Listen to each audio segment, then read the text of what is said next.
जी हाँ दोस्तों, देख सकते हैं मेरे हाथ में है रेलवे के एसी का काउंटर टिकट। लेकिन यह एक वेटिंग टिकट है, मेरे हाथ में कंफर्म टिकट नहीं है। और मैंने यहाँ पर लिखा भी हुआ है, काउंटर का एसी का वेटिंग टिकट कंफर्म नहीं हुआ, क्या यात्रा 2026 में कर सकते हैं। तो आज के इस वीडियो में मैं आपको इसी टॉपिक पर बात बताने वाला हूँ, क्योंकि काफी सारे लोग एसी में जा करके काउंटर से वेटिंग टिकट ले लेते हैं, यह सोच करके कि एक दिन मेरा ये टिकट कंफर्म होगा। लेकिन पता उन्हें उस दिन चलता है जिस दिन उनको ट्रैवल करना होता है, और पता चलता है स्टिल अभी तक वेटिंग में ही है और अभी कंफर्म होने की उम्मीद नहीं लग रहा है। तो एक टाइम ऐसा भी आता है कि ट्रेन का चार्ट बन जाता है, और ट्रेन का चार्ट बनने के बाद पता चलता है कि उनका टिकट एक नंबर की वेटिंग या फिर कुछ कम नंबर की वेटिंग पे आकर के रुक जाता है और कंफर्म नहीं होता है। तो अगर एक बार ट्रेन का चार्ट बन गया और उसके बाद भी आपका ये एसी का काउंटर वाला वेटिंग टिकट कंफर्म नहीं हुआ, तो आप उस टिकट से यात्रा बिल्कुल भी नहीं कर सकते हैं। अब काफी सारे लोग बोलेंगे बिल्कुल भी नहीं कर सकते हैं, लेकिन स्लीपर क्लास वाले में तो करते हैं काफी सारे लोग।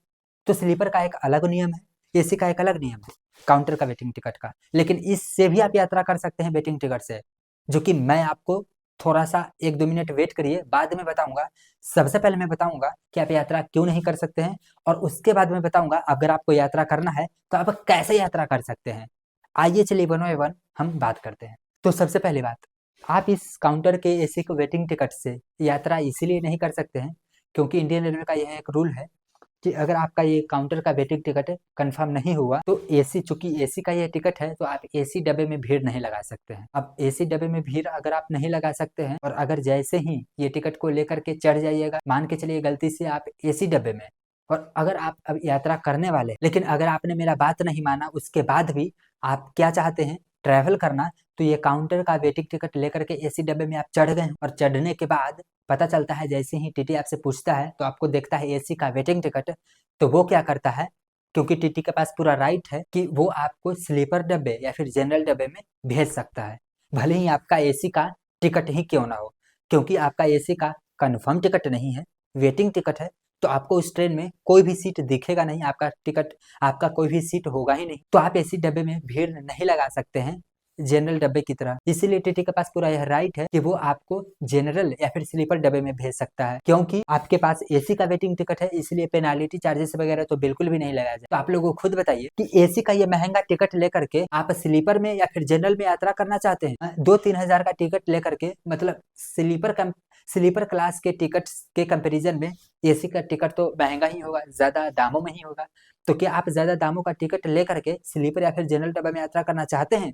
अगर हाँ करना चाहते हैं तो फिर आप कोई दिक्कत नहीं है, आप लोग ये टिकट लेकर के एसी डब्बे में जाइए और ट्रैवल कीजिए। लेकिन थोड़ा सा यहाँ पर मैं एक और आगे की बात बता देता हूँ। तो एसी डब्बे में घुसने के साथ आपको 2-3 तरीके की प्रॉब्लम हो सकती है। चलिए, आपने ये एसी का काउंटर का वेटिंग टिकट लेकर के एसी वाले डब्बे में घुस गए हो यात्रा करने के लिए, वहां पर आपको एक खाली सीट दिखता है, आप वहां पर जाकर के बैठ गए। अगर टीटी वगैरह आता है, अगर वो सीट वगैरह खाली रहता है, तो अगर आप एसी के डब्बे में घुस गए हो, तो सबसे पहली बात, जो भी खाली सीट दिखे आराम से आप वहां पर बैठ जाइए, तब तक जब तक कि उस सीट का कोई यात्री ना आ जाए। हो सकता है आप पूरा जर्नी ट्रेवल कर लिए और वो सीट असली में मिसिंग ही था। लेकिन यहाँ पर दूसरा कंडीशन हो सकता है, अगर टीटी वगैरह आए और अगर देख ले जर्नी के बीच में ही, तो वो आपको दूसरे डब्बे में भेज सकता है, इससे पहले कि आप लोग क्या बोलिए कि मेरा तो ये टिकट कंफर्म नहीं हुआ, लेकिन अगर कोई सीट वगैरह बचा हुआ है खाली वगैरह तो मेरे को कंफर्म कर दीजिए।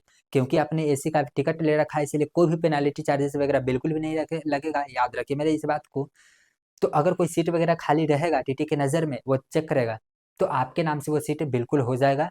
अगर आप लोग टीटी को भी बोलते हैं तो वो लोग बिल्कुल कर देंगे। अब यहाँ पर क्या हो सकता है, लेकिन ये तो हर बार ऐसा हो जाए ज़रूरी नहीं है, क्योंकि ज़्यादा भीड़ हो एसी में और अगर कोई सीट खाली वगैरह ना रहे, तब तो आपको दूसरे डब्बे में ही जाना पड़ सकता है। हो सकता है कभी कभी कैसे में आपको एसी डब्बे में ही ट्रैवल करना मतलब करने दे दिया जाए, लेकिन ये तो गारंटी नहीं है ना। तो यहाँ पर एक क्या रूल है, सबसे पहली बात, अगर मान के चलिए कि आप ट्रैवल नहीं करना चाहते हैं, इतना झंझट वगैरह नहीं उठाना चाहते हैं, तो आपको इस टिकट को क्या करवाना है, रेलवे काउंटर पर जाइए और ट्रेन खुलने से 1 घंटा पहले कम से कम जाना पड़ेगा, और इस टिकट को कैंसिल करवाइए। पैसे रिफंड मिलेंगे आपको, कैंसिलेशन चार्जेस वगैरह कट करके। तो आपको क्या करना होगा, जनरल टिकट वगैरह लेकर के स्लीपर में यात्रा कर सकते हैं। वहाँ पर आपको कुछ फाइन वगैरह भी लगेंगे, अगर नहीं तो 1-2 दिन पहले, अगर कंफर्म नहीं होने वाला है आपका एसी का वेटिंग टिकट, तो स्लीपर का वेटिंग टिकट ले लीजिए, क्योंकि उस टिकट से आप स्लीपर डब्बे में यात्रा कर सकते हैं। आपको पैसे यहाँ पर बचेंगे, क्योंकि एसी के कंपैरिजन में तो स्लीपर का टिकट का किराया बहुत ही कम होगा। क्योंकि अगर आप एसी का टिकट ले करके स्लीपर डब्बे में यात्रा करिएगा तो आप बताइए, नहीं तो आपको ये एसी का टिकट ले करके स्लीपर डब्बे में यात्रा करना पड़ सकता है। तो अगर आपको ये वीडियो पसंद आया है तो प्लीज़ इस वीडियो को लाइक कर सकते हैं, और अगर आप हमारे चैनल पर नए हैं तो प्लीज़ हमारे चैनल को सब्सक्राइब कर सकते हैं। चलिए फिर मिलते हैं। और अगर आपको कोई क्वेश्चन कन्फ्यूजन लगा देंगे ना ऐसा।